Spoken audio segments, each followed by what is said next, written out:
For the Beaver Radio Network, I'm Brian Schultz. BSU men's basketball team opened up the conference season with a win at Crookston last week, joined by senior transfer Michael Farrington out of Milwaukee. Congratulations on the win. Thank you. As a transfer, how is this year different than last year for you?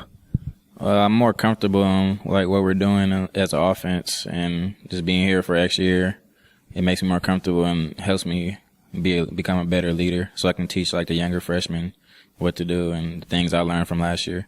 Well, there are a handful of transfers in this year. Have you helped them in that transition? Yeah, I helped them out with whatever I know, and whatever the mistakes that I made last year, just trying to make sure that they don't make the mistakes that I made.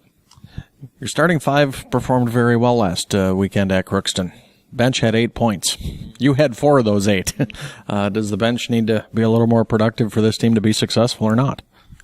Well, I don't think we have to be, but we should be. I know what me and Devin and Elwood, what we're capable of doing, and we just didn't play up to that standard.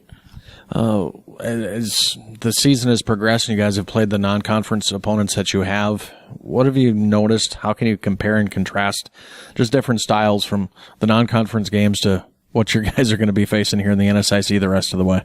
I think the non-conference, the teams that we played, they were a lot smaller than the teams that we're probably going to play in the conference, and we're probably one of the smaller teams in the conference. So I think we had more size and we got to be more physical with the teams in the non-conference games. But I think in the conference games, we're going to be smaller, but we still just going to have to play just as physical as the other teams are. Has your role changed at all this year compared to last year, and who you lost last year, and kind of the pieces of the puzzle that need to be replaced this year?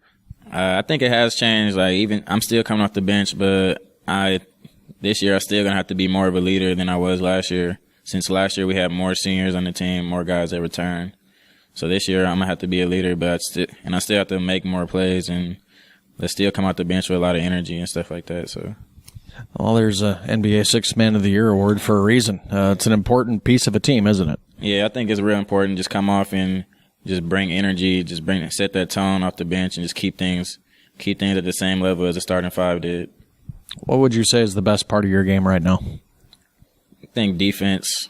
It's just something that I always pride myself on. I don't like people to score on me at all, so I can always control that. Even if shots aren't falling, that's one thing you can always control.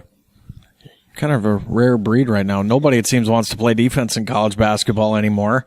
How can you help the rest of the team kind of develop that mentality too?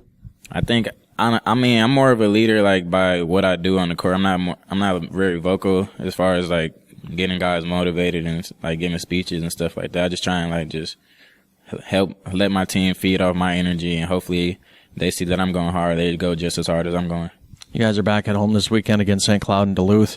You guys have developed a little bit of a cult following here with the student section. They're right on top of the gym here. They're loud. How much do you guys feed off of that? I think we feed off it a lot. A lot of them are sports players, and we all like to support each other. We go to football games and girls' games and stuff like that. So I think supporting them helped them just come support us as well. What was it like being on the road for the first time in league play this year? Going on the road's never easy. You got a short little trip and a bus ride over, and it's hard to get into a rhythm on that trip, isn't it? Yeah. It wasn't that bad because it was a short trip.